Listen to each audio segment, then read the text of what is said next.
అదేవిధంగా ఈ సంస్థకు సంబంధించిన లీజ్ విషయంలో కానీ ఇతర అనుమతుల విషయంలో కానీ వారు నా దృష్టికి తీసుకొచ్చిన వెంబడే క్యాబినెట్లో పెట్టి తక్షణమే క్లియర్ చేసిన. ఎందుకు అంటే ఈనాడు కొన్ని ప్రత్యేకమైన పరిస్థితుల్లో మేము ఉన్న ఈ హోదా, ఈ గౌరవం వారు ఏ స్వార్థం లేకుండా ఏర్పాటు చేసిన ఒక రాజకీయ పార్టీ మాకందరికీ అవకాశం కల్పించింది. ఆ ఆలోచనను, ఆ విధానాన్ని ఆ సంస్థలో పేదలకు సేవ చేయాలన్న ఆలోచనను అలవర్చుకున్న మేము తప్పకుండా ఇట్లాంటి కార్యక్రమాలకు అండదండగా నిలబడడం జరుగుతుంది భవిష్యత్తులో కూడా. అదేవిధంగా ఈ వేదిక మీద నుంచి ఒక్క మాట చెప్పదలుచుకున్నాం. మనలో ఉన్న ఆట నైపుణ్యం వెలికి రావాలి, ప్రజల గుర్తింపు జరగాలంటే నైపుణ్యం కలిగిన ఆటగాడితో పోటీ పడాలి అని పెద్దలు చెప్తూ ఉంటారు. ఈరోజు పక్క రాష్ట్రంలో నారా చంద్రబాబు నాయుడు గారు ముఖ్యమంత్రిగా బాధ్యత చేపట్టిన తర్వాత అభివృద్ధిలో, సంక్షేమంలో వారితో పోటీ పడి ఈ రాష్ట్రాన్ని ముందుకు నడిపించే అవకాశం నాకు వచ్చింది.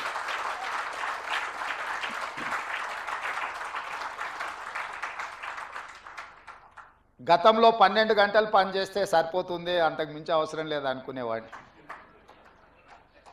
కానీ ఇప్పుడు వారు 18 గంటలు పనిచేస్తే నేను 12 గంటలతో సరిపెడితే కుదరదు. కాబట్టి మా అధికారులకు, మా సహచరులకు మనం కూడా 18 గంటలు పని చేయాల్సిందే.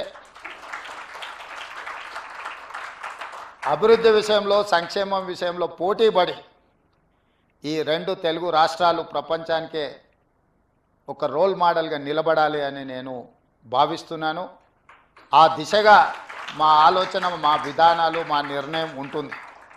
అందులో భాగంగానే తెలంగాణ రాష్ట్రంలో చాలా హాస్పిటల్స్, అంటే ఇది Hyderabad is the hub for hospitals, కానీ నా ఆలోచన హెల్త్ టూరిజం హబ్ను ఒకటి క్రియేట్ చేయాలని మా ప్రభుత్వం ఆలోచన చేస్తుంది. ప్రపంచంతోనే పోటీ పడే విధంగా ప్రపంచంలో ఉండే అన్ని జబ్బులకు సంబంధించి ఇక్కడనే వైద్యం అందే విధంగా ఒక హెల్త్ టూరిజం హబ్ని డిజైన్ చేయాలని ప్రాథమికంగా మేము ఒక అంచనాకు వచ్చినాం.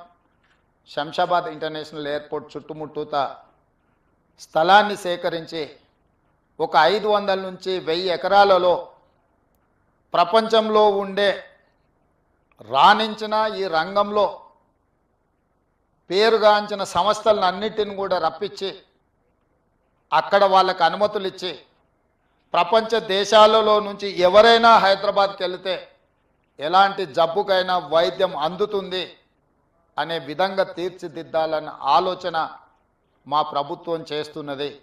ప్రధానంగా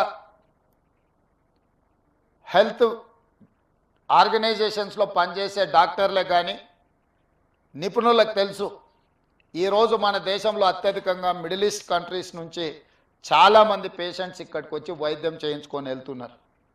వాళ్ళకి రావడానికి పోవడానికి అవసరమైన విమాన సౌకర్యాలే కాదు, విమానాశ్రయంలో దిగిన తర్వాత కూడా వాళ్ళకి ఎలాంటి ఇబ్బంది జరగకుండా ఒక గ్రీన్ ఛానల్ ఏర్పాటు చేసి మిడిల్ ఈస్ట్ కంట్రీస్ నుంచి ప్రధానంగా ఇక్కడ వైద్యం కోసం వచ్చే వాళ్ళకందరికీ కూడా ఒక అద్భుతమైన సౌకర్యాలు ఏర్పాటు చేయాలన్న ఆలోచన మా ప్రభుత్వానికి ఉన్నది.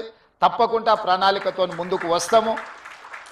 ఆ ప్రణాళికలో భాగంగా ఇంతకుముందు అన్న బాలకృష్ణ గారు, నామ నాగేశ్వరరావు గారు బసవతారకం క్యాన్సర్ హాస్పిటల్కి అదనంగా ఇంకా కొంత స్థలాన్ని కేటాయిస్తే మేము సేవల్ని విస్తరిస్తామని వారు చెప్పడం జరిగింది. ఆ హెల్త్ టూరిజం హబ్లో తప్పకుండా బసవతారకానికి స్థలాన్ని కేటాయించి ప్రపంచంతో పోటీపడే తెలంగాణ రాష్ట్రంలో మీ పాత్ర తప్పకుండా ఉంటుంది, మీ సేవల్ని తప్పకుండా వినియోగించుకోవాలని మా ప్రభుత్వం భావిస్తుంది.